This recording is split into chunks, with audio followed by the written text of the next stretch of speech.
A vortex of storm clouds spiraled above, dark and menacing, as a brilliant bolt of lightning tore through the sky. The bolt glowed with a bluish-white intensity, crackling with raw power. Jagged arcs of energy danced violently through the air, illuminating the clouds with flashes of electric fury before slamming into the earth. At the point of impact stood a lone figure, a broad-shouldered man with cropped hair, unmoved by the chaos around him. Rain drenched his muscular frame, but his stern gaze remained locked ahead. The cracked earth beneath his feet and the shockwaves pulsing from his stance made it clear. This was no ordinary warrior. He was Dan Wusung, the man known to all simply as the Fist King, a title earned, not given, a name spoken across the Jianghu in both reverence and fear. Few knew his real name, most only knew the power of his fists. Dan, injured, stood surrounded by bodies, signs of a brutal ambush. His sharp eyes narrowed as he assessed the remaining threats. Just two figures remained. One stood tall with long black hair tied behind him, dressed in shadowy garments that radiated quiet menace. The other wore a white and purple robe, gently waving a traditional folding fan, exuding a calm, calculating air. Dan muttered to himself, noting that they both looked highly skilled and unfamiliar. Dan kicked the man near him back toward his allies, stating that he was returning their subordinate. The man cried out as he was launched to one of the two remaining enemies. "Sword Demon! Please, help me!" Without hesitation, the man known as Sword Demon drew his blade and sliced the man in half, silencing him instantly. Dan noted the sheer brutality. The man had cut down his own ally. He didn't hesitate. The symbol engraved on his blade and the ruthless display of violence left little doubt in Dan's mind. These two were members of the demonic faction.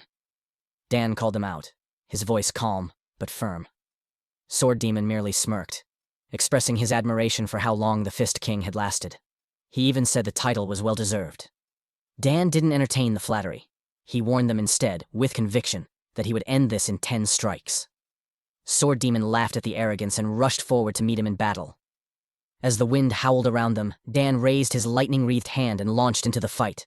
The storm above seemed to echo each of his strikes. 1, 2, 3. With each number, a blow landed.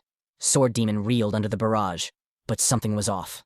By the 9th blow, Dan paused. Something felt wrong.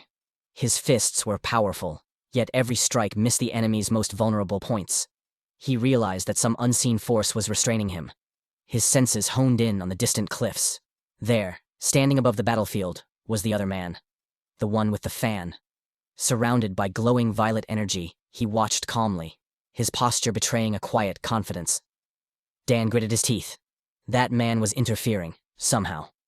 Before Dan could react further, Sword Demon took advantage of the distraction. He hurled his blade forward. The sword pierced Dan's body, making him spew blood on his mouth. Sword Demon declared that the era of the Fist King was over. But Dan didn't fall.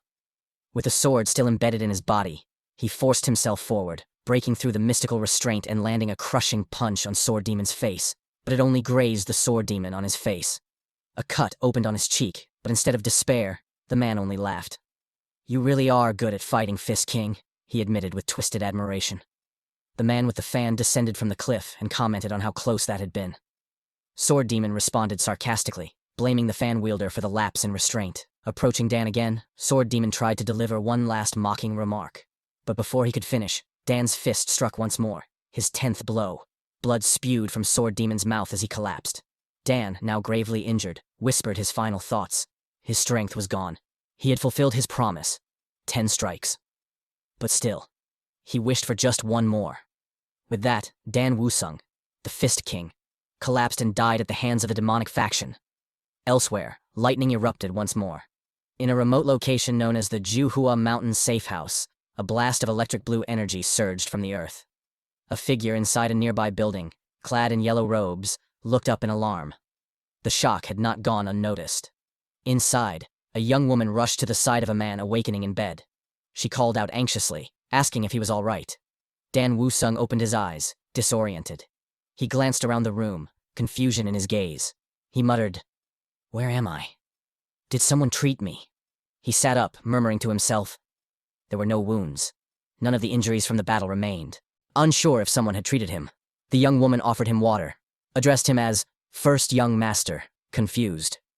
That wasn't a title he recognized. As he glanced into a nearby mirror, Dan's expression darkened. Startled, He spat the water across the room. "Who put a mask on my face?" he muttered. But as he touched his skin, there were no seams, no edges. This wasn't a mask. It was his face. Panicked, the attendant fled, promising to fetch the physician. Dan slapped his face in disbelief. Outside, the attendant muttered to herself, shaken by how strange the young master was acting that day. Back in the room, Dan muttered to himself, "It couldn't have been those from the demonic faction. If they could pull off something like this, they would have already taken control over the Jung-Hu." Dan began to ask himself a question. Then who is this person? Forcing himself out of bed, he staggered across the room like a newborn fawn. Weak, untrained, useless. On the table, he spotted some documents labeled Unha Merchant Group. That name sounded vaguely familiar. It was a large trading house near Juhua Mountain, one even he had heard of despite never dealing with merchants. The letters were addressed to someone named Lee Jin-eon, the eldest son. Reading through them, Dan realized they were filled with requests for money, invitations to gamble, and suggestive letters from women. This body's owner was a complete loser. His thoughts churned. This wasn't sorcery, nor illusion. There was no strange energy in his body. Then came the confirmation. The woman had called him First Young Master. He was inhabiting Lee Jin-eon's body. Then a realization struck. Could it be reincarnation? Before he could reflect further, a man burst into the room, Gongsun Myung, the household physician. The man expressed concern over Dan's behavior. Dan, now Lee Jin-eon, brushed him off. Gongsun insisted he had brought Jin-eon's favorite meal, chicken soup. But when the bowl arrived, Dan narrowed his eyes. Dragon and phoenix soup. To the healthy, it was a nourishing dish. But to someone as frail as the original Lee Jin-eon, it was poison. Dan noted how the physician had subtly tried to take his pulse earlier. Suspicious. Too suspicious. He played along, asking how long the Dragon Phoenix martial competition had been running. "About 200 years, the physician answered casually. Dan's expression darkened. That meant not much time had passed since his death. The demonic faction could still be alive. He waved the man away, feigning exhaustion. Gongsun hesitated but obeyed. Now alone, Dan looked around once more. He was surrounded by liars, deceivers, and snakes. The demonic faction still lingered like a shadow across the land. But this time he'd finish the job. "One punch," he muttered darkly. "That's all it'll take this time." A meticulously prepared breakfast sat atop a low wooden table. Grilled skewers, a mix of seasoned meats. A bowl of perfectly steamed white rice emitted faint wisps of steam, and beside it, a delicate porcelain cup cradled a warm, fragrant tea. The entire arrangement felt ceremonial, exuding tradition and calm precision. One of the servants, clearly impressed, let out a breathy exclamation. "Wow," she whispered, her eyes wide. She turned to her companion and remarked, almost in disbelief, that the young master had taken to eating full meals again. Just recently, he had only been able to stomach porridge. Her fellow servant chuckled softly and nodded. "Yes," she agreed. "He's been eating with such appetite lately. He should be back from his morning walk any moment now." Right on cue, Lee Jin-eon, formerly Dan Woo-sung, entered the room shirtless, a light sheen of sweat glistening on his muscular frame. His breathing was calm but heavy, like someone who had just finished a rigorous training session. He glanced at the table and gave a nod of approval. "Oh, breakfast is already prepared?" he asked casually. The servants bowed silently in confirmation. "Well done," he said. "Keep breakfast simple like this from now on." "Yes, sir," one of them replied dutifully. As Lee Jin-eon slipped on a fresh robe, the servants exchanged hushed whispers behind him. "He really does seem healthier," one murmured. "I know, right?" the other whispered back with a giggle. Just then, a soft knock interrupted the moment. One of the servants turned and informed the young master that physician Gongsun Myung had arrived to visit. Lee Jin-eon, his expression tightening slightly, before giving a curt nod. "Let him in." As Gongsun Myung entered the room, muttered under his breath, "He's so rude," Gongsun Myung with his usual exaggerated enthusiasm. "Sir!" he exclaimed, arms open as though greeting a long-lost friend. Lee Jin-eon's lips curled into a restrained smirk as he muttered privately, "I still don't understand why he grovels like that." He narrowed his eyes in amusement. "Shall I try catching this little rat today?" Adopting a more composed tone, he addressed the physician directly. "What brings you here, Physician Gongsun?" Feigning innocence, Gongsun replied, "What do you mean, sir? I hadn't heard anything from you, and I couldn't endure the loneliness. So I came. But I must say, your complexion, it's completely different now. All the effort I put in feels pointless now." Lee Jin-eon raised a brow. Effort? You mean your little trick with the dragon phoenix soup? Gongsun's eyes widened. Sir, I believe there's been some misunderstanding. The dragon phoenix soup is a nourishing tonic, nothing more. Oh really? Li Jinian said with a mock tone. I thought it was poison. Gongsun stiffened. What? Sir, I am Gongsun Myung, your personal physician. If I'm not welcome here, he added with a slight bow, then I'll take my leave. Li Jinian narrowed his eyes. You came without being called, and now you leave without being dismissed? His voice carried a chill. Are you the master here, not me? Gongsun flinched at the sharpness of the retort. But then Li Jinian laughed, his tone suddenly light. Ha, I'm just joking. Gongsun let out a sheepish chuckle. Ah, ha. Then Li Jinian issued a sharp order. I need to send a letter. Bring me writing tools from the desk. Yes, sir. I'll do that, Gongsun replied as he complied. I'll dictate. You write, Li Jinian continued. Gongsun nodded. Yes, please begin. Li Jinian began his message with a deceptively calm tone. Due to Sir Li Jinian's severe illness, I must remain in the villa for some time. Since this life of mine is so stubbornly long, please advise on what I should do next. As the words sank in, Gongsun froze. His expression darkened. What's wrong? Li Jinian asked coldly. Why aren't you writing it down? Gongsun struggled for words. Sir, what are you saying? Without warning, Li Jinian hurled a wooden chopstick. It shot past Gongsun's face and embedded itself in the wall behind him, mere inches from his throat. Hey, old man, Li Jinian said, his tone now devoid of humor. I'm not the Li Jinian of the past anymore. Gongsun leans back, clearly shaken. Sir, what on earth do you mean? Li Jinian calmly, but his words carried weight. First, about that dragon phoenix soup. To a healthy man, sure, it's a tonic. But to someone as ill as me, it's poison. And you, as a physician, know that well. Did you really think I wouldn't notice you checking my pulse secretly when I didn't die? His voice dropped. And most importantly, you couldn't even hide your intent to kill me. Gongsun's mask of civility finally cracked. His eyes narrowed. Li Jinian remained seated, his posture casual yet unyielding. You're clearly not acting alone. Write down the name of the one who gave you orders. Gongsun looked away. Why are you doing this, sir? How could you suspect a kind man like me? He let out a breath. Sigh. Gongsun's demeanor changed. His voice turned cold. Even a scoundrel like you has a conscience, huh? Li Jinian responds. You finally show your true colors. Gongsun. He sneered. I was trying to let you pass with dignity. How foolish. Now there's no other way.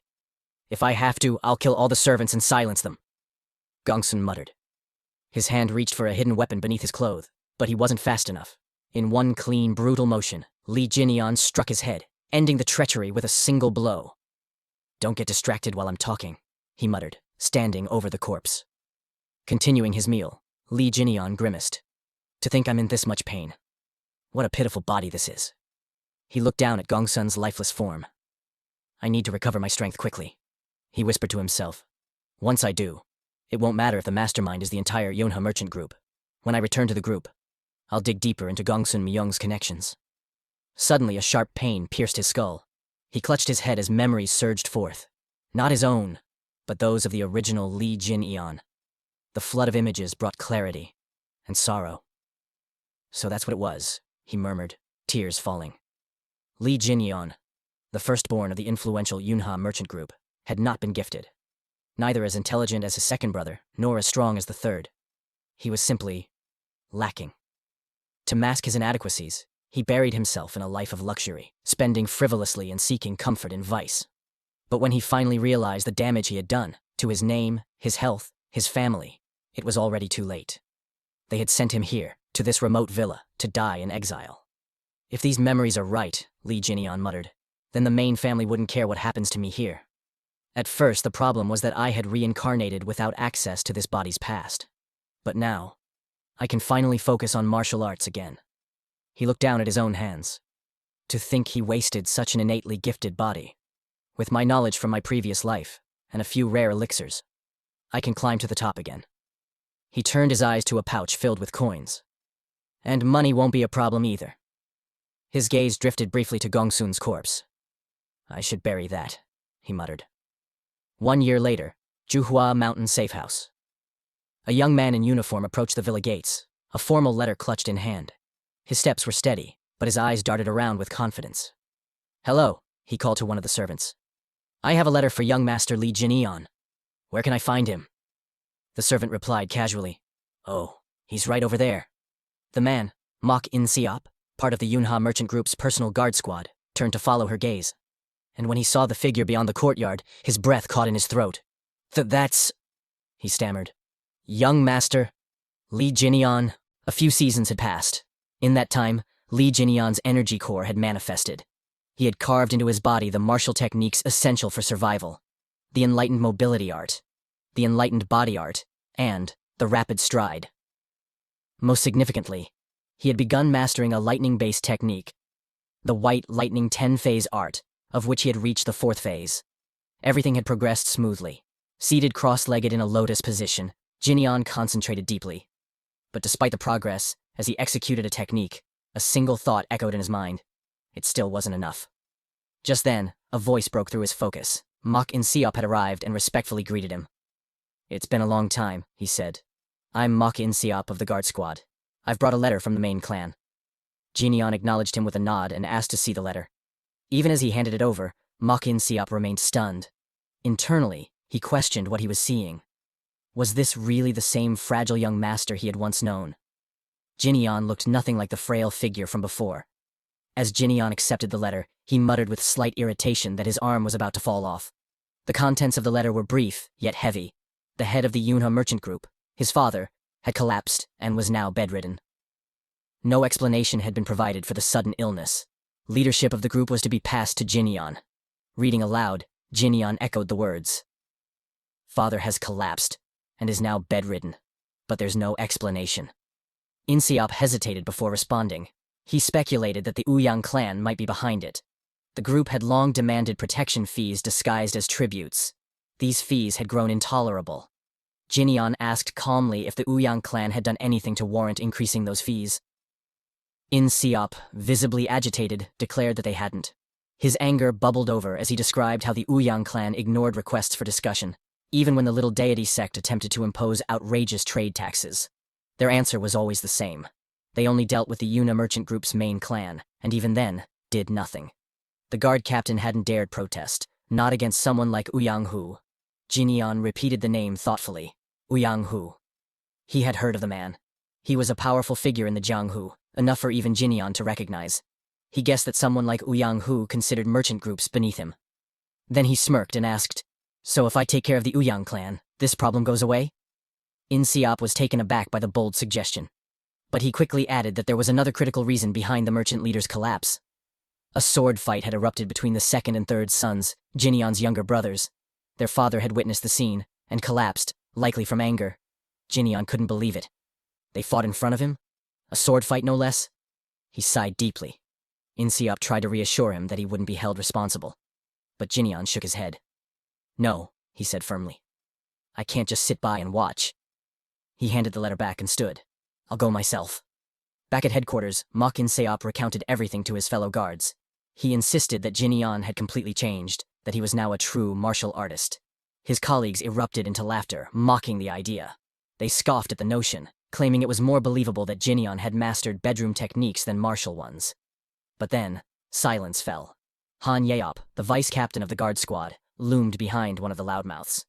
His expression was unreadable, as he confirmed that Jineon had indeed regained his health. Han Yeop reflected aloud. Jineon had always possessed a fine physique as a child.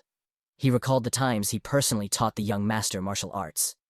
Curious, he asked In Siop when Jineon planned to return. In Siop admitted he didn't know, only that Jineon was on his way. As if on cue, someone shouted from outside the gates. Young Master Jineon has arrived, In Siop muttered. Which is now, I guess. Han Yeop immediately ordered the others to prepare a formal greeting. One guard grumbled, questioning whether they really had to bow to someone like Jineon. Han Yeop quickly reminded him who paid their salaries and told him to stop whining. Standing outside the massive estate, Jineon took in the scale of the Yuna merchant group with awe. It was more than he had imagined. He realized the original Lee Jineon hadn't just been well off. He'd been born with a silver spoon. He told his 2 servants to rest while he went to see his father. They bowed respectfully and obeyed. As he walked deeper into the compound, Jineon wondered why no one had yet greeted him. But suddenly, guards emerged and bowed with reverence. Congratulations on your safe return, young Master Jinyon. Han Yeop stepped forward, bowing. I am the guard squad's vice captain, Han Yeop. You're almost unrecognizable, sir. I'm relieved to see you healthy. One guard muttered under his breath, calling Han Yeop shameless. He couldn't believe the vice captain was showing respect to someone who had always looked down on him. Jinyon, smiling, replied enthusiastically, quite the warm welcome for a troublemaker. Thank you, everyone. The guards were stunned. He greeted us? They whispered in disbelief. That good-for-nothing actually greeted us? In Siop beamed. I told you he's changed. Even the most skeptical guard admitted he felt like he was looking at a stranger, someone who felt more like an ally than an enemy. Han Yeop's face softened with a mix of pride and relief. He led Jinyon toward the merchant leader's residence. I already informed your father you'd be visiting, he said. Jinyon nodded and thanked him. But as they walked, a mocking voice interrupted. Well, look who it is. If it isn't the perverted Jinyon. It was Lee Jaeyeon, the third son. Jaeyeon examined his older brother and noted how different he looked. Even his expression had changed. Placing a firm hand on Jinyon's shoulder, he sneered. Han Yeop's eyes widened with concern. He recalled how Jaeyeon used to beat Jinyon mercilessly. Hoping to defuse the situation, he quickly intervened, pulling Jaeyeon's hand away. You two must be thrilled to see each other again, he said diplomatically. Jaeyeon was far from pleased. He slapped Han Yeop's hand away and lashed out, furious that he'd been touched without permission. As if dealing with this good-for-nothing wasn't enough. Now you're disrespecting me too? Before the situation could escalate, Jinyon calmly called Jaeyeon's name. With a soft gesture, he placed a hand on his younger brother's face, almost as if to caress him. Jaeyeon looked confused. What is... Before he could finish, Jinyon landed a clean punch to his face, sending blood flying. Han Yeop stared in shock, unable to process what had just happened. Jaeyeon sat on the ground, dazed. What the hell? Jinyon remained composed. Jaeyeon, he said with a grin. I was so excited on my way here. Then, gripping Jaeyeon's shoulder tightly, he squeezed until his younger brother screamed in pain. You insane bastard, Jaeyeon shouted. Jinyon leaned in with a smirk. Insane bastard? You should be calling me Big Brother. Meanwhile, a slight commotion stirred within the halls. At the back, a man holding scrolls paused, his brow furrowing as he muttered to himself. That's Father's room. The man was Lee Hwayeon, second son of the Yunha merchant group and its current overseer. Approaching Han Yeop, Hwayeon asked with authority, What is all this ruckus? Han Yeop turned, replying, Overseer. There was an argument between the first and third young masters. Hwayeon's expression darkened. He muttered in frustration. The third must have harassed him again. And what are you all doing just standing around instead of stopping them? With urgency, he added, My older brother, and rushed forward toward the source of the disturbance. Inside, Jinyon maintained a stern tone as he addressed Jaeyeon.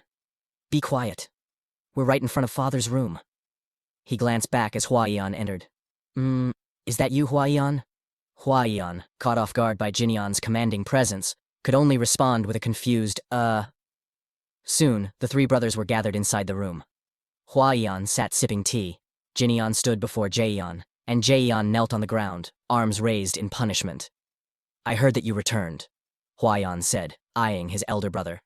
You seem like you're in good health. I'm fine now, Jinyon replied casually.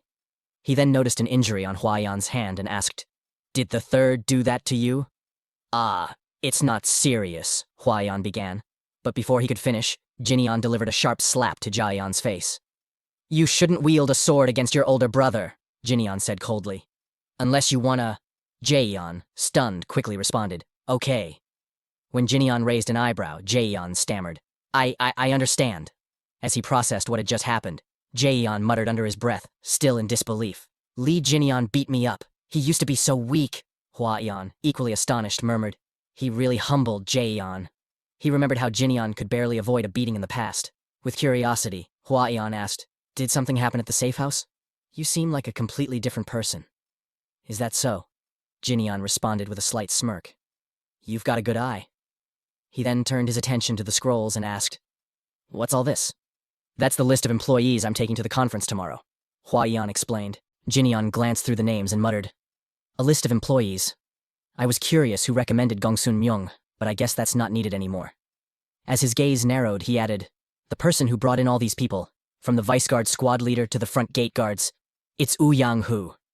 His tone shifted, colder and sharper now. If either of you is working with the Ouyang clan, he warned. Now's the time to speak. Hua Yan immediately retorted. Do you really think that's even possible? Jaeyeon, equally defensive, exclaimed. Yeah, that's ridiculous. I'd rather die than see another clan take over our business. Hua Yan nodded firmly. That's right. The Yuna merchant group is something father built with his own hands. Jinyeon exhaled in relief. I'm glad to hear that, he muttered to himself. At least I won't need to kill them. He rose to his feet. Are all the higher-ups attending the conference tomorrow? Yes, Hua Yan confirmed, still unsettled by the change in his brother. Good, Jinyeon said. Then I'll attend too. Without another word, he left the room. Huh? Where are you going? Hua Yan called after him. To see father, Jinyeon answered, already gone. Staring at the doorway, Hua Yan murmured, What happened at the safe house? Jaeyeon, meanwhile, was practically throwing a tantrum. I should have gone to Juhua Mountain. Me! Ah! At their father's chamber, a voice outside the door called. Merchant group leader, the eldest son is here. Let him in, the old man replied. Jinyeon entered. His father, Lee Seong-min, leader of the Yuna merchant group, greeted him with a weak voice. You're here. What was all that noise outside? He asked. Jinyeon waved it off. Nothing important. I heard you're unwell, due to stress. Yes, Seong-min replied with a sigh. I've always been under stress, but now this old body just can't handle it anymore. He reached out and gently touched Jinyeon's face. You've changed a lot.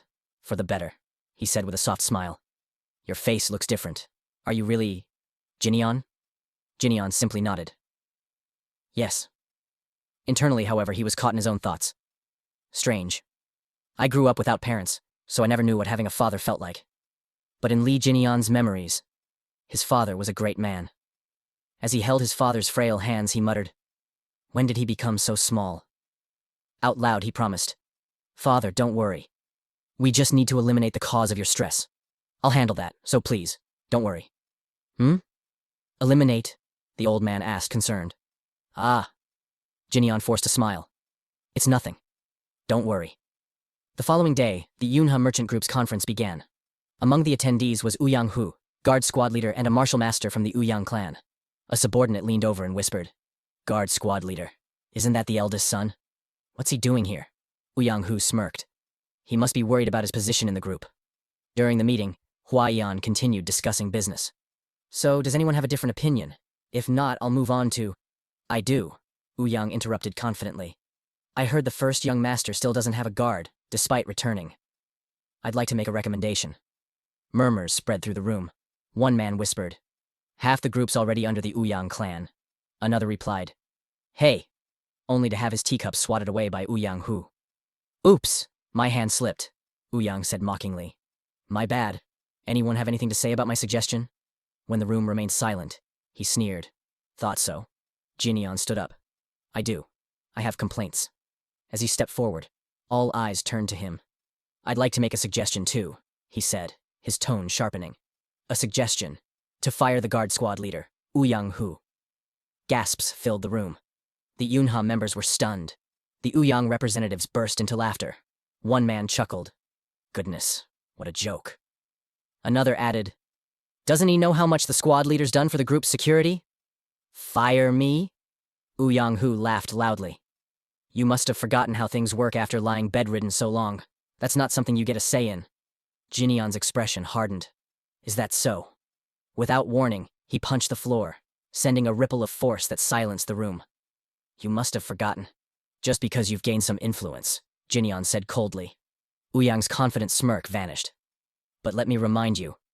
Jinyeon's voice cut like a blade.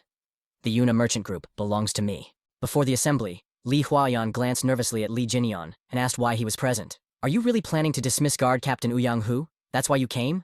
Honestly, we're just a merchant group. It's above our pay grade to confront someone like him.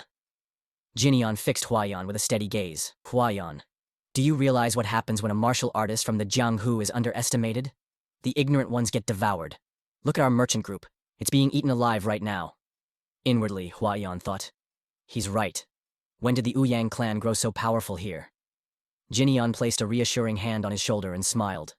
But don't worry, I, your older brother, will handle it. Han Yup murmured skeptically. Handle it. Like that, brother. Ouyang's subordinate rushes forward drew their sword.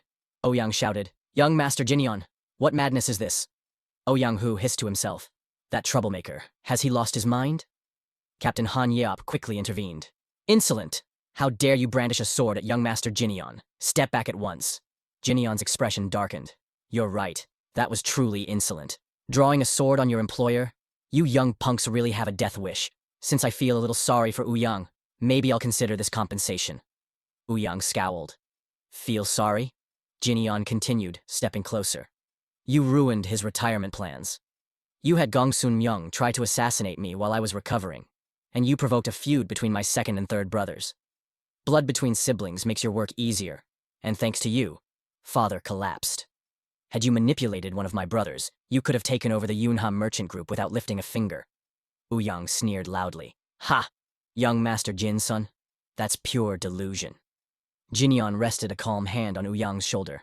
But then, Gongsun Myung, who was supposed to kill me, died by my hand instead. Ouyang's face turned grim. Gongsun Myung died at your hand? Jinyon turned away casually. Don't be too sad. I sent him off with a single strike. If you wanted to consume a major merchant group, you should have tried harder. Oh, and I'll be filing claims for all the damage you caused. Ouyang shook with rage. You arrogant brat! Jinyon glanced back over his shoulder. Got you. As Ouyang lunged, Jinyon readied himself. Their auras clashed with a thunderous gust that swept through the hall. Gasps echoed. Lightning energy? He knows martial arts? Young Master Jinyon blocked the captain's strike? Jinyon winced dramatically. Ouch. Is it okay to hit someone who just recovered? He smirked. Maybe it's fine, since this is an official duel. Ouyang hissed back, venom in his voice. That arrogant fool. He's as cocky as a chick who just learned to fly. He shouted to onlookers. Guard squad! Ouyang clan. Witnesses. Since young Master Jinyon agrees, we shall have an official duel. Happy now? Jinyon bowed into a fighting stance. Life or death duel. Gasps filled the room. Ouyang drew his sword. Young Master Jinyon, you must have trained under an impressive sect. Your skills are decent in such a short time. But you lack experience, and I'll ensure you understand the difference. He leapt forward. Jinyon dodged effortlessly. Experience, he taunted, then charged with lightning aura. You're 100 years too early for this, punk. Ouyang was thrown back. What? Is this strength? He muttered. Jinyon advanced with deadly calm. Let me show you the true difference experience makes, he declared. Using the enlightened mobility art, he struck. Ouyang blocked but struggled against the rapid assault. Something's off. He's not a novice, more like a seasoned martial master. Ouyang gasped. Subordinates whispered in shock. He's going to finish him! Ouyang shouted and advanced with a three-form sword art. In response, Jinyon launched rapid stride, closing the gap instantly. Ouyang stammered. When did he get there? Jinyon delivered a precise blow to his chin, sending him crashing through the roof. Silence fell as dust settled. In Li Xiongmin's chamber, his attendant peered out in alarm. Merchant group leader. What's happening? Xiongmin responds. My son. It seems he's learned martial arts. Below, Ouyang's subordinates rushed in. One knelt before the fallen Ouyang. Young, Master Jinyon's duel was fair. I witnessed everything.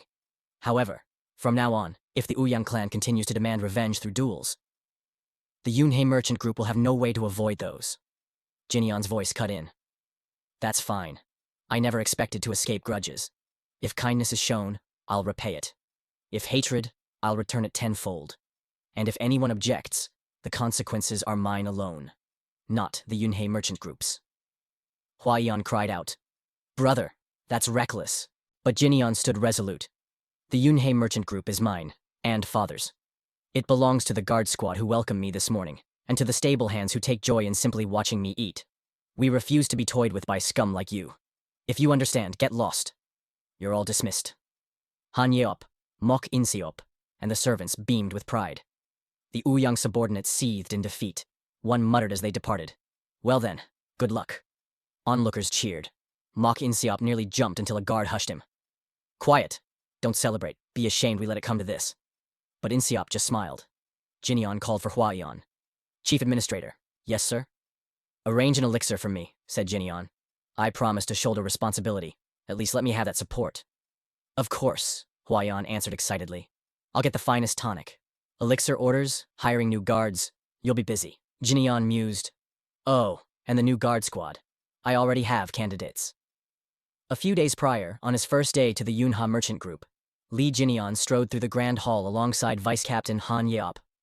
As they passed by a group of idle Ouyang clan members lounging about, Jinian's gaze sharpened in silent disapproval. He turned to Han Yeop and asked whether the vice captain had eaten yet. Han Yeop replied that he hadn't. He had been working since dawn. Jinian let out a quiet sigh, observing the contrast between the diligent and the indolent. He noted that while some people worked without rest, others squandered their hours loitering. It was clear to him that the ones shirking their duties must have ties to Ouyang clan. Out of frustration, Jinian crushed the nearby railing and declared that such people needed to be purged from the group. But Jinian had already regained his composure. He said the real challenge wasn't identifying the ones to dismiss, but finding capable people to take their place. Then, narrowing his eyes, he remarked quietly to himself that he had just found the right candidates. Later that evening, Jinian arrived at a brightly lit gambling den. The building was filled with raucous laughter, drunken shouting, and flirtatious chatter. As Jinian entered, a guard at the entrance recognized him instantly. The man greeted him with mocking familiarity, joking that the pushover had returned to make another generous donation.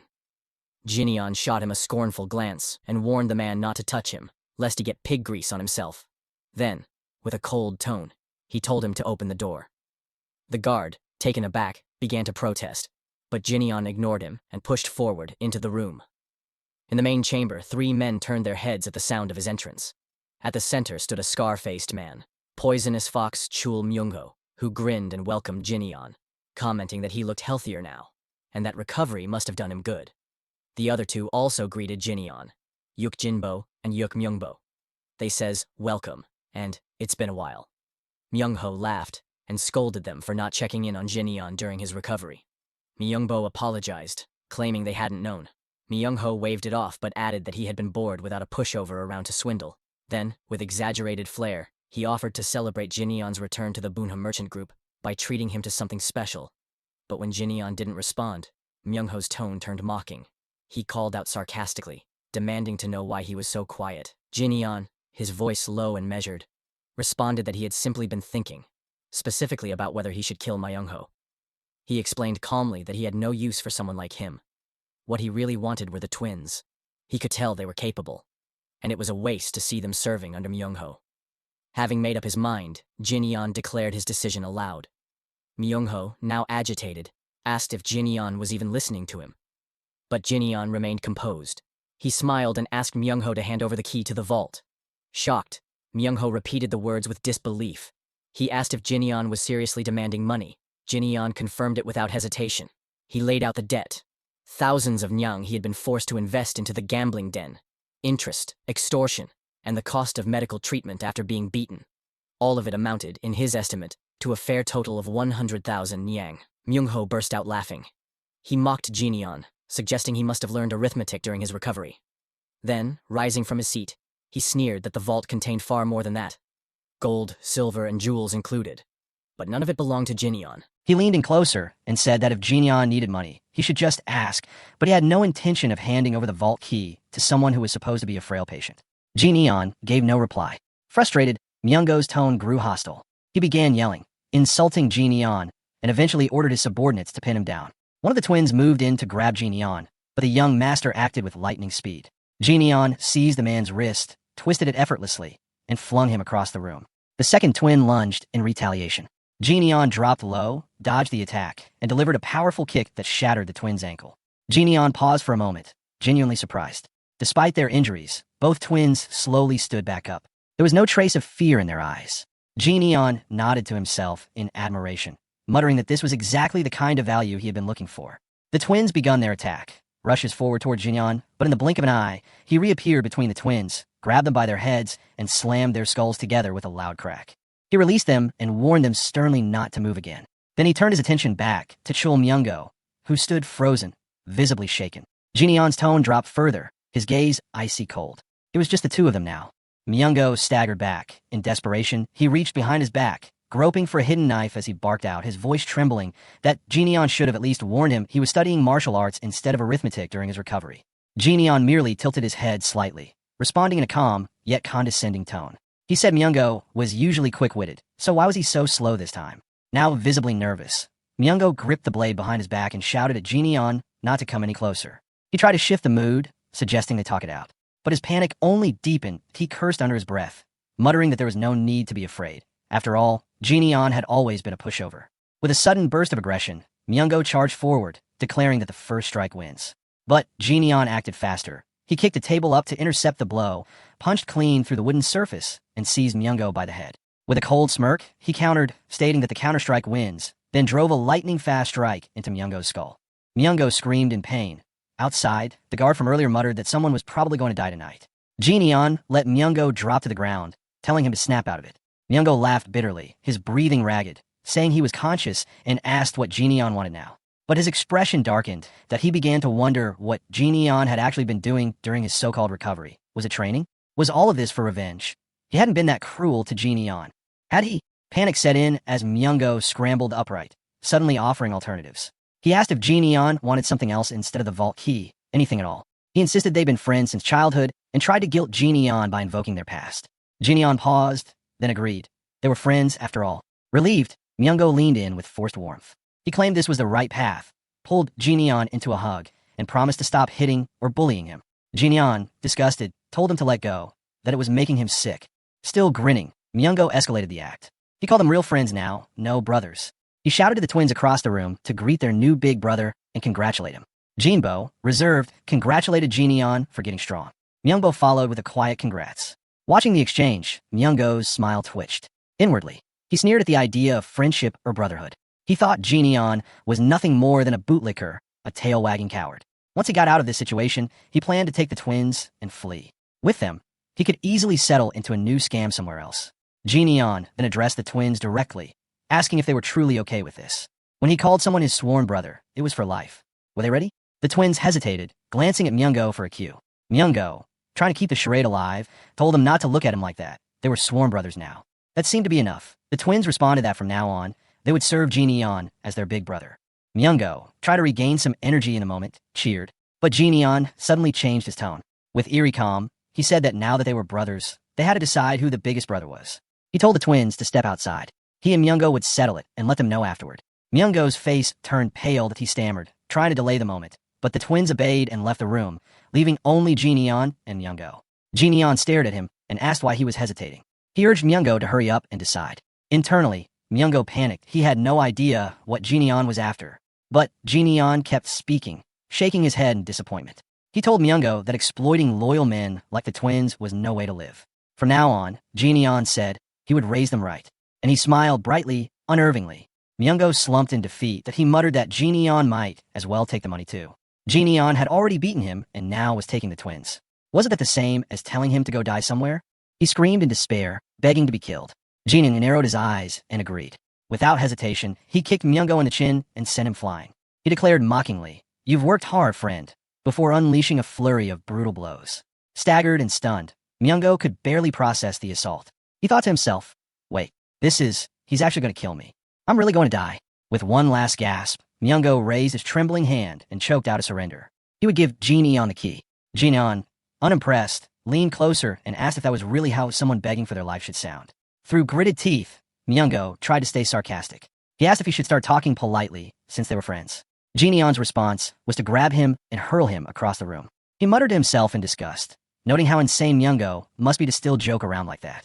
The twins rushed to Myung-go's side, asking if he'd really lost. With shame burning in his chest, Myung-go admitted he had. He instructed them to follow Jin-yeon now, that he was their big brother from this point forward. He could barely keep from crying. Humiliation gnawed at him. But deep down, he knew the twins would have a better life in the Yunha merchant group than rotting in this cesspit of a gambling den. One of the twins quietly acknowledged that. The other thanked Myung-go for everything. Seeing their sincerity, Myung-go raised his head and blinked in disbelief. Then he muttered bitterly under his breath, calling them ungrateful bald bastards. Sometime later, as he trudged out of the building, he was still cursing. He said the elders were right. You should never take in creatures with black hair.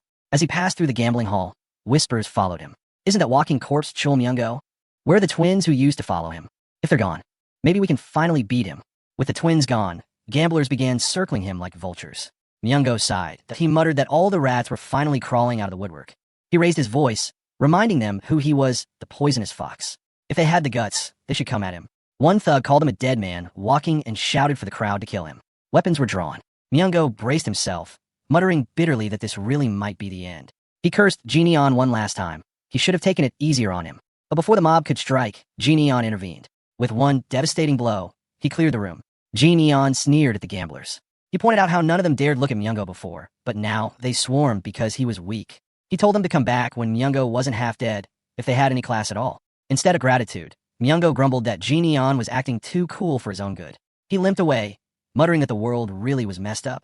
As Genion and the twins exited the den, one of them spoke up and thanked him for helping Myungo. The other echoed it. Genion didn't respond at first. He simply stared ahead and muttered that anyone who had visited this den likely wondered the same thing. Why the twins followed Chol Myungo. Some said they were bought and sold like slaves. Others believed they feared him. Even Genion had thought that once. But now, he knew the truth. They were neither slaves nor cowards.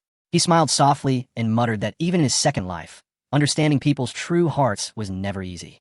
Far in the distance, a figure watched them go. The man squinted, shocked, and whispered to himself, "No way, that's really Jinon." A few days had passed since Jinion's return to the Yuna merchant group. Jaeon was already losing his mind. There hadn't been a single quiet day since that guy came back. Just the other day, Jinion had randomly returned with a mountain of cash. Then, without warning, he dragged 2 giant men into the compound like they were lost puppies. Jaeon grumbled, saying he didn't like him, not one bit. And just as he was ranting, he stopped in his tracks. What the hell was that? A large carriage rolled into the compound. Hua Eon calmly told the workers to be careful with it, warning them that it was carrying something important. Jaeon, curious and wide-eyed, rushed over. He demanded to know what it was, and the moment he got a good look at it, he nearly fainted. That was a 100-year tuber fleece flower, the kind people lined up for before sunrise. He asked if it was really that rare item. Before Hua Eon could answer, a calm but commanding voice cut through.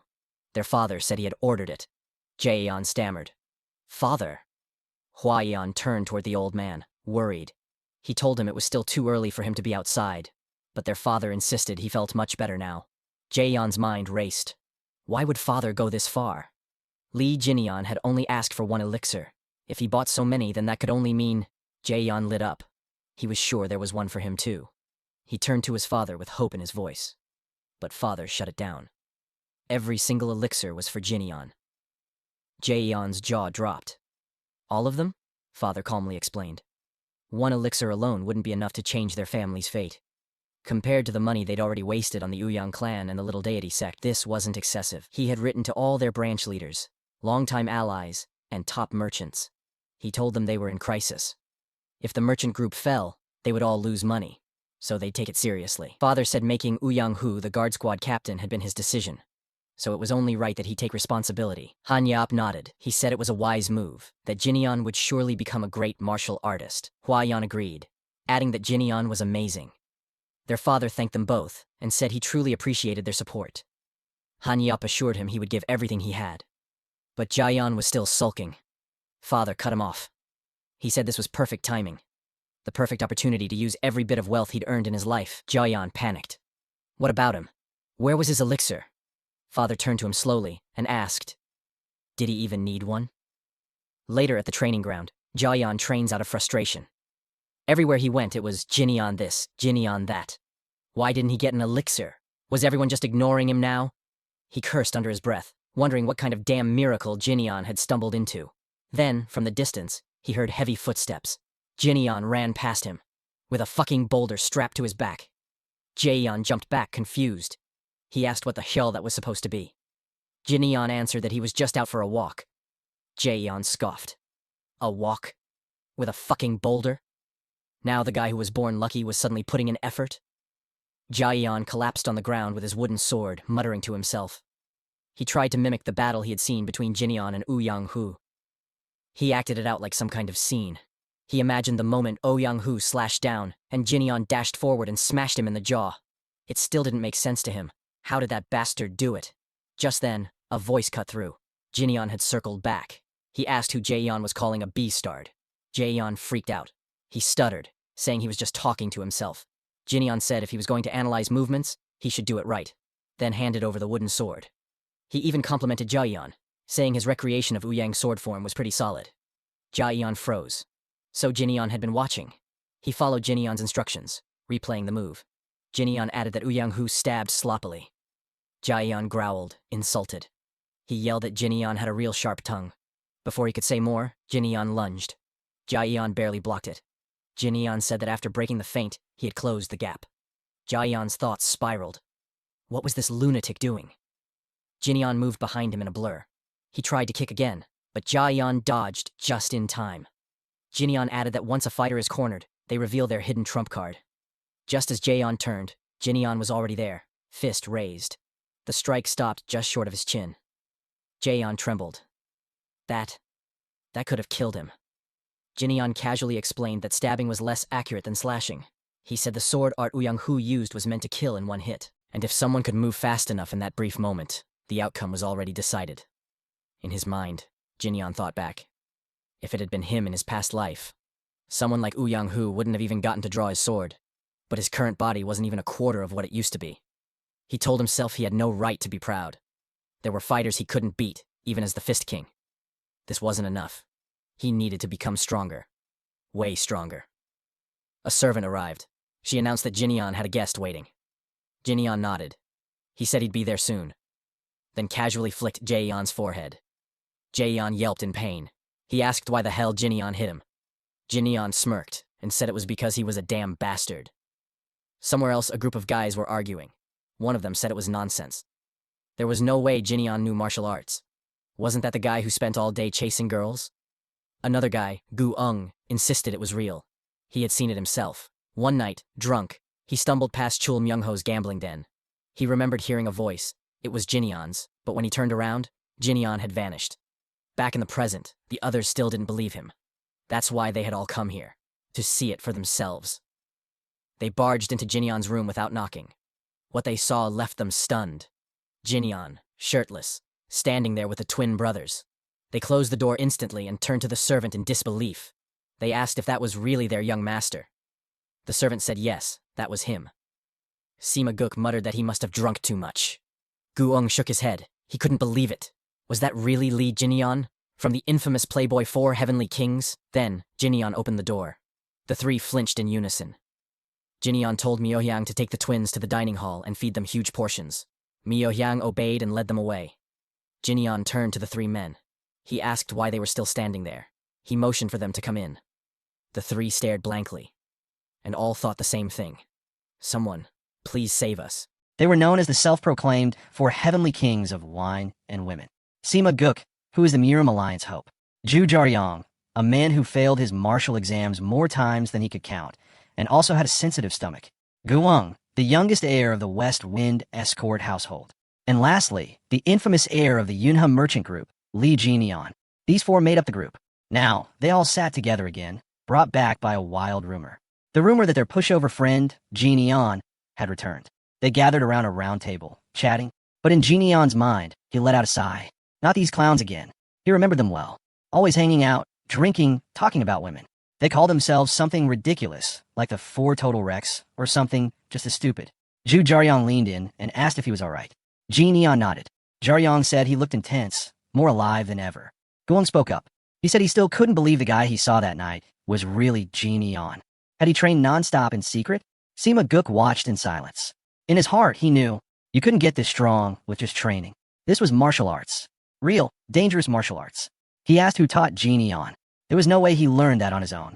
Jinian said he just got lucky. Sima Guk gasped. So it really was one of those fate-changing encounters you only heard about in the Jianghu. He started to ask something else. Jaryong interrupted. He said it looked like Jinian had finally caught a break. He almost didn't recognize him. Jinian replied with a low voice. The old Li Jinian was dead.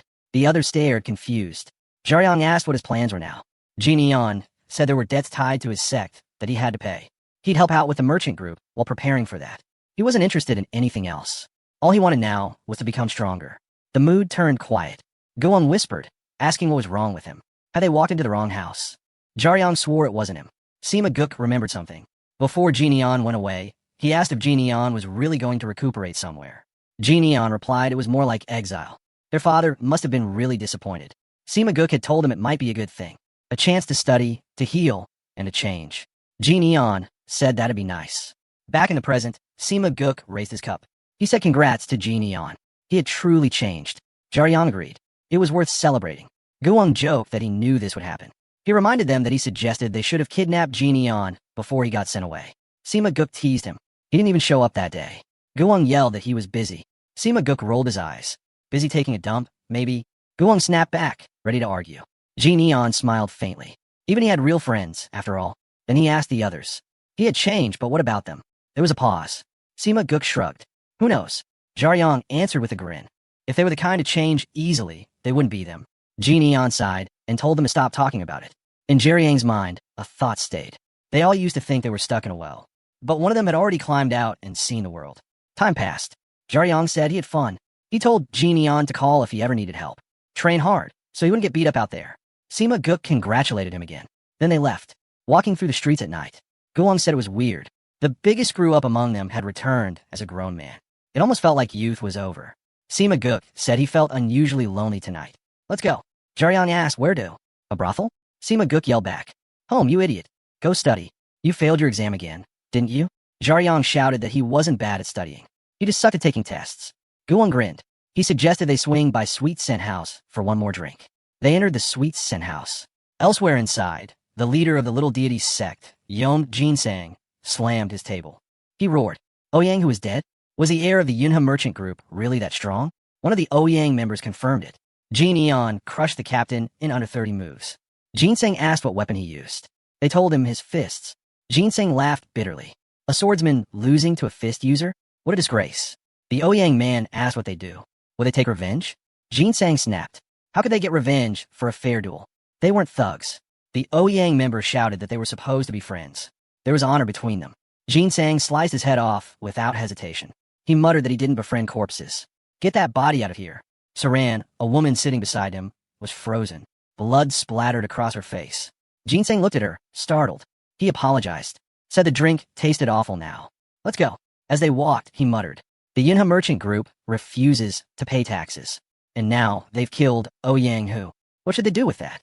One of his men said it meant they didn't respect the little deity sect anymore. Jinsang agreed. That was exactly it. He clicked his tongue. Another lackey asked, would he kill them? Jinsang was shocked. They weren't some gang. They couldn't just go around killing people. The lackey asked again. Would he let it go then? Just then, the trio, Guang, Ju Jaryang, and Sima Guk, walked into the establishment. They passed right by the little deity sect members. As they crossed paths, Jinsang muttered loudly. He wanted the Yunhe merchant group's money. Sima Guk heard it and paused. The Yunhe merchant group. Jinsang went on. Li Xiangmin, the old man, was a master of deals. There was a rumor he was richer than he let on. It made him wonder, just how much was the young heir worth? Sima Guk rushed out. He ran all the way back to the Yunhe compound.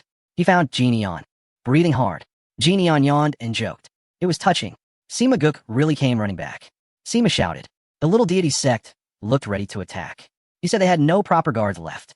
Should they ask Guang for help? Jin stayed quiet. In his mind, he remembered Mok Inseop's warning. Those guys were trying to stab them in the back with Ouyang Hu. He asked where they were now. Sima Guk said probably back at their base. Jin nodded, told them to come inside. Sima Guk was confused. Where were they even going? Jin handed him a uniform, told him to put it on. They were at the guard squad's warehouse. He asked if Sima knew the way to the sex base. He said they needed to be back before breakfast. Sima Guk panicked. Right now? Just the two of them? He begged Jin to reconsider. But Jin didn't care. That was why they had to strike first. He handed Sima Guk a knife and told him to lead the way. They arrived. Outside the little deity's sex base. Jin looked around. There were tons of guards. It had to be the place. Sima Guk whispered that he wasn't going to be any help. Jin nodded. His job was already done. Sima realized it. He just needed to bring Jin here. He asked how they get in. What was the plan?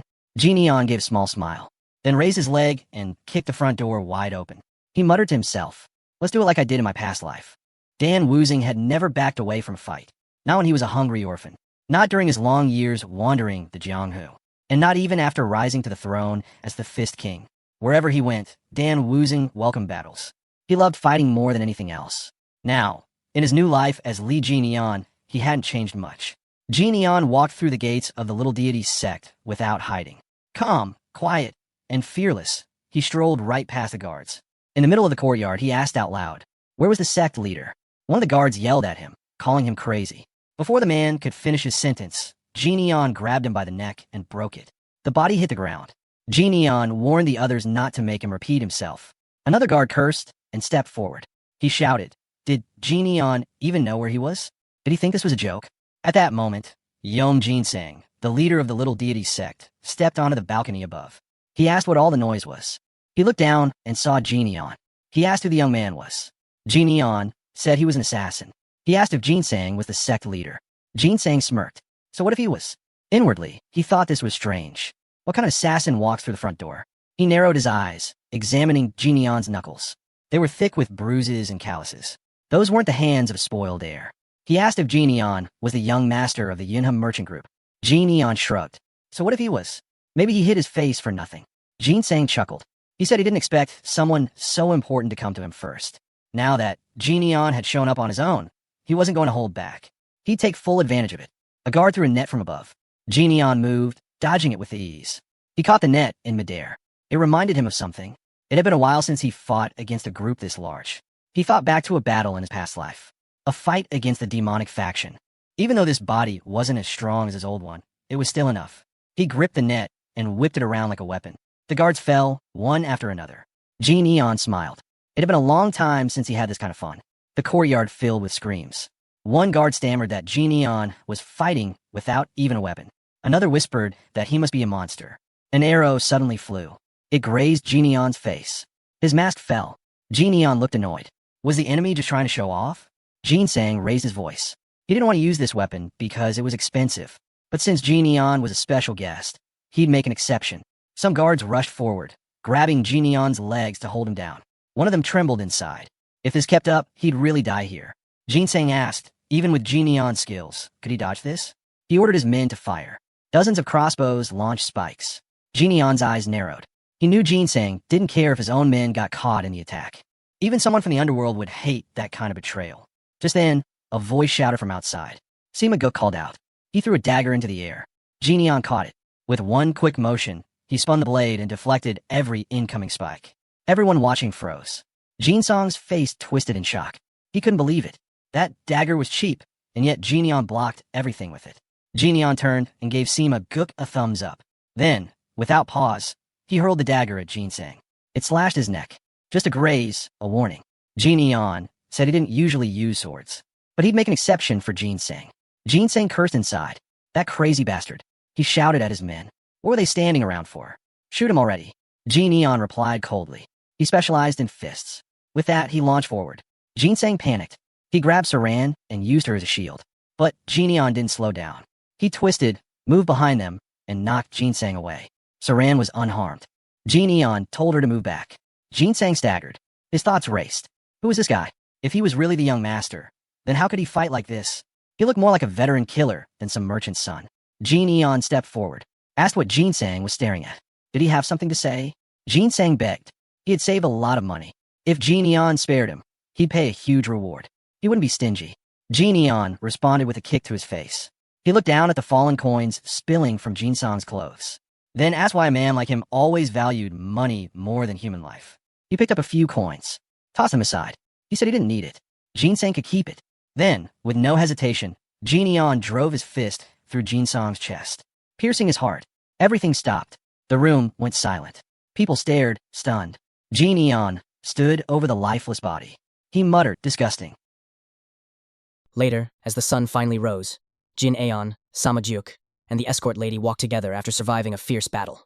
Samagyuk glanced at Jin Aeon and spoke with a hesitant tone, telling him that since Jin Aeon was heading in one direction while he was going the other way, he would escort the lady from there. Jin Aeon agreed and left her in his care. As Jin Aeon walked away, he waved at them. Samagyuk waved back while the escort lady bowed respectfully. As Samagyuk and the lady continued walking together, she suddenly broke the silence and addressed him. She asked if he was young Master Samagyuk. Samagyuk flinched at her words, stopped in his tracks, and removed his mask. He turned toward her and asked how she had known his identity. The lady smiled gently and explained that she had seen him many times in Danhyang. More importantly, since he was close friends with young Master Jin Eon, it was obvious who he was. Samagyuk gave a small nod, saying he understood. The lady then bowed deeply in front of him and expressed her gratitude. She said that she was thankful for everything he had done that day, and promised that if he ever visited again, she would serve him a bottle of top-grade rice wine. Samagyuk scoffed at the offer, saying it was unnecessary since he had done nothing to deserve it, and added that he was not planning to visit the pleasure quarters anymore. The lady lifted her head, smiling warmly. She remarked that he had truly changed.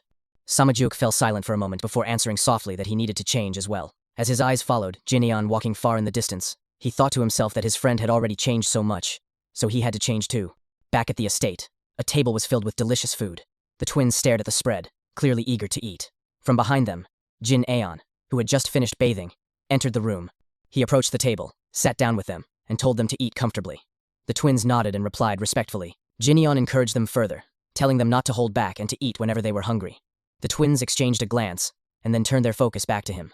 Jinbo commented that the trading company was truly something else, while Myungbo asked if 7 meals a day would be allowed. Jin Eon casually replied that of course it would be.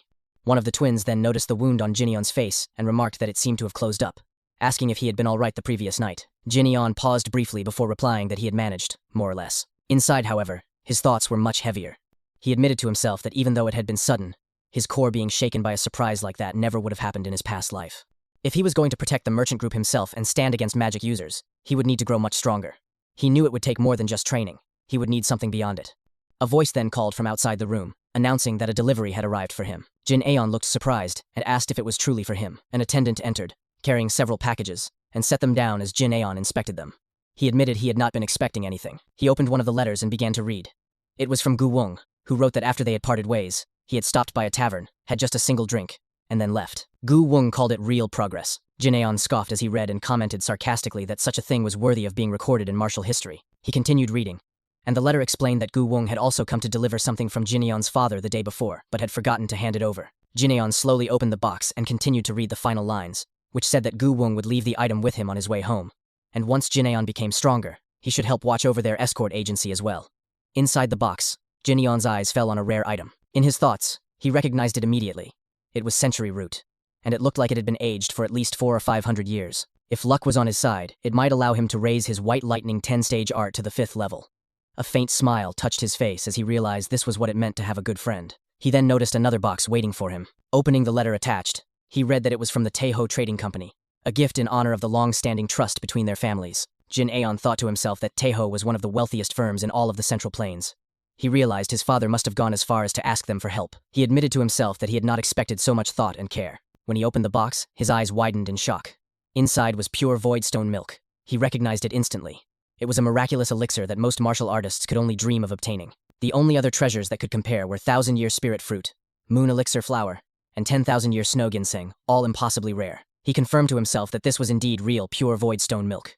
Even in his past life, he had only tasted a few drops of it. He wondered in astonishment how a mere merchant could obtain something that even powerful martial artists struggled to get their hands on. Jin Eon then called out to the twins, instructing them to each take 1 century root. He told them he would begin circulating his chi and ordered them to guard his room, reminding them to eat only after he was finished. Jinbo looked at the root curiously and asked what it was. Jin Eon explained that it was good for the body, rare, and not to be lost. Jinbo seemed unconvinced and opened a nearby door, revealing a storage room. He remarked that the merchant chief had stacked up piles of similar treasures just for Jin Eon. For a moment, Jin Eon stood stunned before thinking to himself that money truly was a powerful thing. 2 hours later, Jin Eon sat in meditation after consuming the rare herbs. As the energy circulated through his body, he reflected that the taste was bitter and without aroma, much like martial arts training itself. The process was painful, and at first, it often seemed like nothing came of it. Suddenly, his body began heating up. He thought that if he were still the old Jin Eon, his body would have melted down already. Thankfully, he had strengthened it beforehand. But then the pain became overwhelming, and it felt as though his body was on fire. The more he tried to suppress it, the more violently it raged inside him. He resolved that if that was the case, he would push even harder. An intense surge of energy burst out of him, shaking the room, until eventually it began to settle. When the calm finally returned, he tested his energy and clenched his fist with determination. He had reached the 5th stage. Still, he complained quietly to himself about the state of his body, noting that the toxins still reeked of alcohol. He muttered a farewell to the remnants of the old Jin Eon, and acknowledged that the real challenge was ahead of him. His gaze fell on the bottle of pure voidstone milk.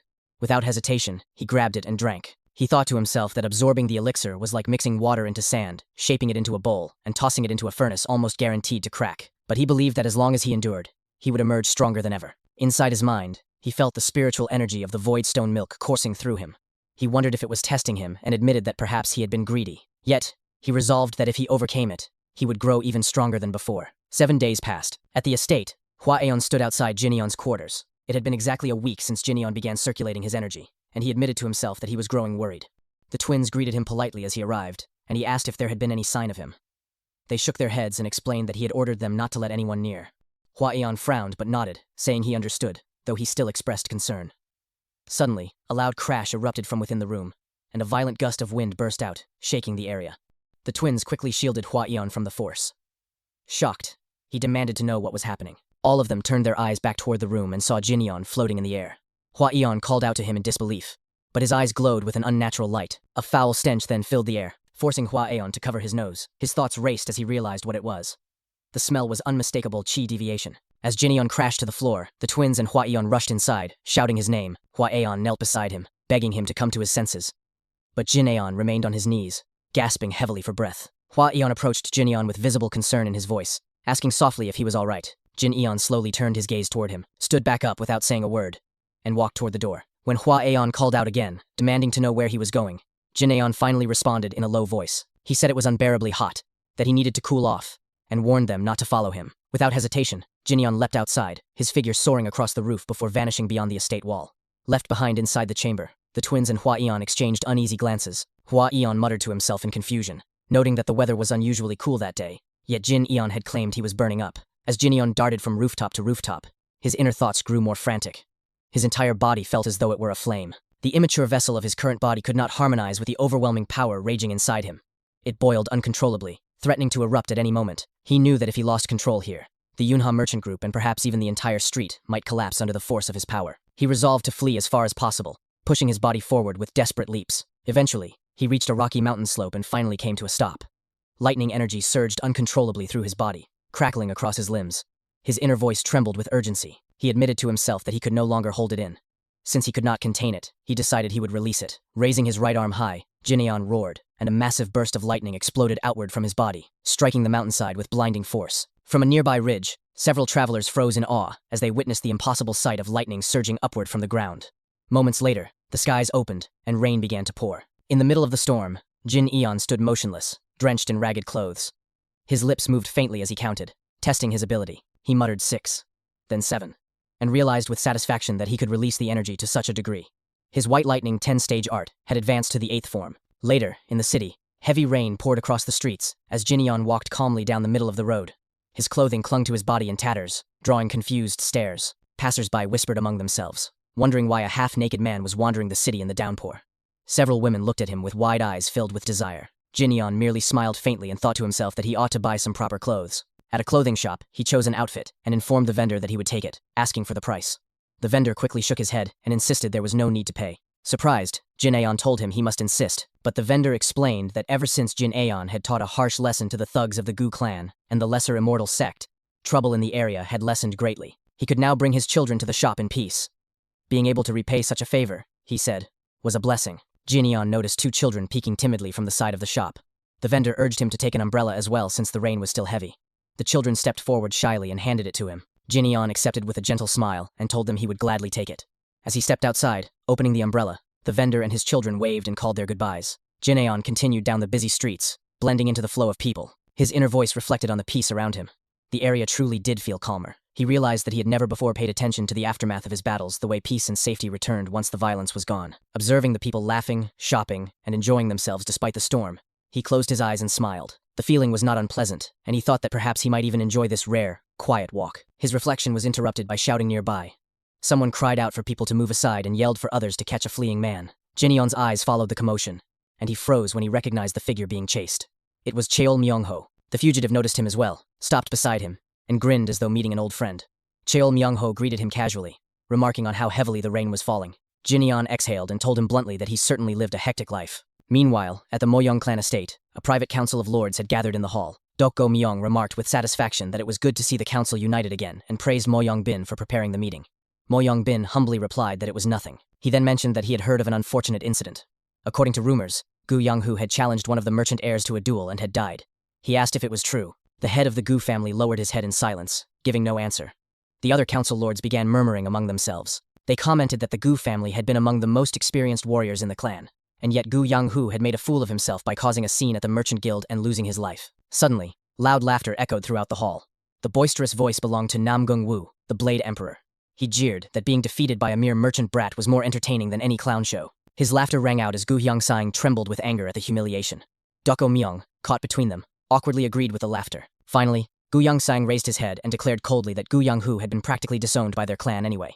He added that he intended to make that merchant brat witness the true power of the Gu family. Back in the rain-soaked street, the pursuers chasing Cheol Myung-ho came to a halt in front of Jin Aeon.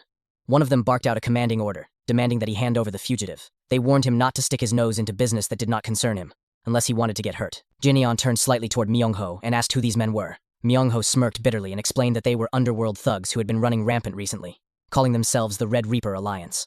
They had been trying to seize control of the entire region. He revealed that he had once run an auction business, but when he returned to settle the accounts, he discovered that the Alliance had already taken it over. To him, they were nothing more than a band of bandits. Jin Aeon's gaze dropped to Myung-ho's hand, and he asked if it had fully healed. With a crooked smile, Myung-ho lifted both hands and admitted that it was still useless. Jin Aeon then stepped forward, pointing at the bandits. He declared that since they were not locals, he would explain things to them in simple terms. He told them to come find him only when Cheol Myung-ho's hand had healed, and until then, they should get lost. The bandits erupted into mocking laughter, jeering at him. They asked if he had grown up sheltered, warning him that he clearly did not understand how things worked. They taunted him, pretending to dismiss his presence. But inside, unease spread through their ranks. An inexplicable sense of intimidation pressed down on them. One of the men, unable to control his temper, stepped forward. He shouted that Jin Aeon must want to die and raised his finger to point directly at him. His colleague tried to stop him, warning him not to act rashly, but the bandit ignored the advice. He sneered, asking if Jin Aeon knew who he was speaking to and demanded to know who Jin Aeon thought he was to order them around. Before he could finish his threat, Jin Aeon flicked his forehead with a sharp snap, sending the man flying backward. With a chilling tone, Jin Aeon spoke slowly and clearly. He told them that he was so hungry at that moment. If they insisted on fighting, he might kill them all without hesitation. He advised them to leave while he was offering mercy, promising that they could meet again another time. Either Cheol Myung-ho would be there, or he himself would. The rest of the bandits immediately bowed in unison, their fear evident, and chorused that he should go safely. Jin Aeon answered simply with a quiet acknowledgement. As the group retreated quickly into the rain, Myung-ho waved mockingly at their backs. He then turned to Jin Aeon, grinning, and demanded that he buy him food, claiming that he too was hungry. Noodles, he said, would be enough. As they began to walk together, Myung-ho continued speaking in his usual dramatic tone. He reminded Jin Aeon that on the day they had first met, it was not Jin Aeon's beating that had nearly killed him, but his hunger. He complained that since ancient times, people of the Central Plains had relied on food for their strength, and that Jin Aeon should have fed him before dealing with injuries. Jin Aeon sighed in annoyance and told him that he could have just asked instead of rambling so much, calling him a crazy bastard. Myung-ho laughed and declared that they should go to Jinpyeong Noodles. Later, at the restaurant, the two sat down to eat together. Myung-ho let out a satisfied sigh and said that he finally felt alive. He then commented on Jin Aeon's appetite, teasing him by asking if he had established a beggar's sect inside his stomach. He remarked that Jin Aeon used to nibble at food sparingly, but now ate ravenously. A person, he said, should not change so drastically, but should live naturally, flowing with life. Waving for the server, he ordered more food, raising his voice for 2 bowls, and then changing his mind to demand 4 more. He then shifted the conversation and asked about the twins. Jin Aeon told him they were training. Myung-ho chuckled, guessing that they must have grown stronger by now, but complained that their food bill must be astronomical, calling them hungry demons. Jin Aeon assured him that he had plenty of money. Myung-ho laughed and reminded him that he himself had also contributed. Then, with a sudden change of topic, he asked how one learned proper martial arts. Jin Aeon tilted his head and asked why he was suddenly interested.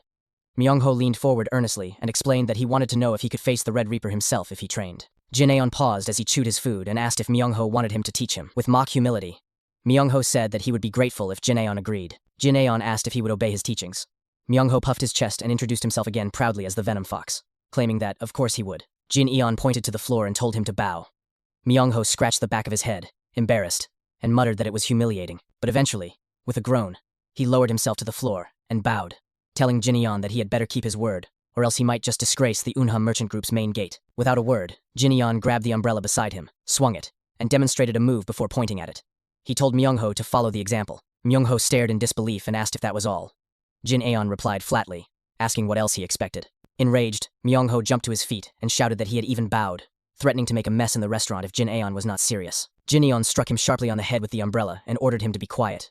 He then instructed him to try holding the umbrella with one hand and repeat the motion he had shown him 100,000 times. Myung-ho gaped in shock, trembling.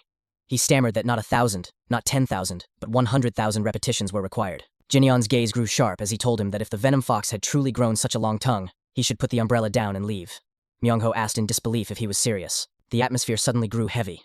Jin Aeon seized him by the collar and stared at him with narrowed eyes. In a low voice, he asked again if Myung-ho truly thought childish moves alone could kill someone. If he had swung that umbrella 100,000 times, he would have been able to kill half of those bandits with nothing more than a wooden sword. Instead, he had run like a soaked rat. Jin Aeon's tone turned icy. He told him that if he wanted to live like a coward, he might as well die. Myung-ho was silent for a moment, then smirked faintly and muttered that he did not want to kill anyone. Jinyeon's gaze hardened further as he asked if he was a rat or the venom fox, warning him to know his place and stop flapping his mouth. The two sat in silence, the sound of the rain outside filling the quiet. They stared out the window, watching as people passed by on the wet streets. Eventually, the rain ceased, and sunlight broke through the clouds. Slowly, Myung-ho rose to his feet and asked to borrow the umbrella for a while. Without waiting for permission, he walked out of the restaurant. A servant approached Jinyeon and asked politely if he could cover his friend's bill as well. Jinyeon reached into his pocket, and the attendant smiled in gratitude. Left alone, Jinyeon thought to himself that now they would just have to wait and see if that fool Myung-ho could finally get himself together. He remembered Myung-ho's words about wanting to face the Red Reaper, the leader of the alliance. Crossing his arms, Jinyeon murmured under his breath. The Red Reaper alliance. He had promised that he would come find them, and a promise was a promise. Elsewhere, inside a shadowed chamber, a man sat in front of two dead bodies while several of his followers knelt before him. Their heads bowed low, trembling with fear. None dared to meet his gaze. The man spoke with cold authority, demanding to know their excuse for letting Cheol Myung-ho slip away. They claimed they had almost captured him but had been stopped by one of Dok Jong-ho's friends. That friend, they explained in a shaking voice, was none other than the young master of the merchant group. One of the bandits stammered that it was true, insisting that Jin Aeon's martial arts were terrifyingly strong. He added that word was already spreading that Jin Aeon was being called the fiercest man in the entire Yanghua region. The man's eyes narrowed, his stare making the bandit flinch. In a chilling voice, he ordered his men to prepare. Both Jin Aeon and Cheol Myung-ho, he said, must be tracked down and killed. Sometime later, Jin Aeon was training while conversing with one of the twins. The twin explained that Jeok-ye was notorious for his vicious temper, known to prefer tearing his enemies apart with his bare arms. He recounted how the leaders of the Blossom sect of Jangsan, the Dugard Guild, the Flood Dragon Guild, and the Crimson Treasure sect had all met their end at Jeok-ye's hands. Over time, Jeok-ye had absorbed several sects around Yukwan, amassing a massive force. His influence had grown so powerful that everyone in Yukwan now paid him tribute. Escort agencies, merchant guilds, inns, and even brothels were not spared. The twin added that even Cheol Myung-ho had been forced to offer him tribute. Jin Aeon remarked that he had heard Myung-ho had lost his entire auction house to Jeok-ye just the previous day. The twin agreed, saying that was exactly the kind of man Jeok-ye was. Jin Aeon sighed, admitting that Jeok-ye was a nuisance. If his own identity were discovered, things could become complicated. He concluded that he might need to make the first move. In Yukwan's bustling district stood Onjeongru, the house of warm affection. Inside, a lady ordered one of the attendants to check if the guests in a certain room had left. Moments later, a piercing scream echoed through the house. Startled, the lady rushed toward the source of the scream and demanded to know what had happened. One of the other women explained in a trembling voice that someone had entered Lord Jeok-ye's room and that Seol-e was still inside. Panic fell over the group. Another employee approached the lady, informing her that a new guest had arrived downstairs. The woman, Junghwa, decided to go greet the guest, instructing the others to take the shaken girl away and let her rest. She warned them never to disturb Lord Jeok-ye and to keep everything quiet. Downstairs, Junghwa approached the new guest with a smile. It was Jin Aeon. She introduced herself and began to give a polite explanation, but Jin Aeon cut her off abruptly, asking if Jeok-ye was there. Taken aback, Junghwa stammered, asking if he meant the guildmaster and whether he had an appointment with him. Jin Aeon answered coldly that he did not. He only wanted to know if Jeok-ye was upstairs. Junghwa hesitated, her eyes flickering toward the nearby bandits. Inwardly, she questioned whether she should reveal the truth to this stranger. After a moment of silence, she admitted that Jeok-ye was indeed there. Jin Aeon walked past her without hesitation, instructing her to evacuate the girls while he went upstairs. Junghwa began to understand what was happening, recalling that one of the girls was still inside Jeok-ye's room. She tried to warn Jin Aeon, explaining that the guildmaster was a rough-tempered man. But Jin Aeon only smiled and replied that he would manage. As Jin Aeon ascended the stairs, one of the bandits noticed him and barked out that he was not allowed to wander into that area. Jin Aeon continued walking casually, ignoring him. The bandit thrust his spear toward Jin Aeon, mocking him as if he had stuffed candy in his mouth. Without breaking stride, Jin Aeon seized the spear, swung it upward, and hurled the bandit crashing down to the first floor. The other bandits were instantly alarmed. They demanded to know if Jin Aeon even understood where he was and prepared to attack. Jin Aeon stood with his hands behind his back, his composure unwavering. In a cold and menacing tone, he asked which floor Jeok-ye was on. The bandits erupted in rage, swinging their weapons and shouting for his death. From the upper floors, hundreds of guards rushed down to confront him. Jin Aeon scoffed, his hand beginning to emit crackling lightning. He muttered that he would simply find Jeok-ye once he had torn through all the rooms. The first bandit charged, but Jin Aeon grabbed his head and announced that he would borrow his body for a moment. Slamming the man into the ground, Jin Aeon unleashed a lightning energy field that sent others flying. Another bandit swung a heavy flail at him, but Jin Aeon noticed instantly and dodged. He seized the weapon from the attacker and declared that he would take it too. With one devastating swing, he smashed the man's face and tore through a wall. Glancing at the damage, Jin Aeon muttered that it was not the right room. He leapt from the railing, spinning the flail and questioning whether he needed to smash through all the rooms. Without hesitation, he barreled forward, demolishing walls and striking down every bandit in his path. After ransacking the floor, he dropped the weapon and dusted off his hands, remarking that there was nothing there and that Jeok-ye must be on the next floor. Inside a chamber above, Jiokye was lounging on a bed when suddenly the door burst open.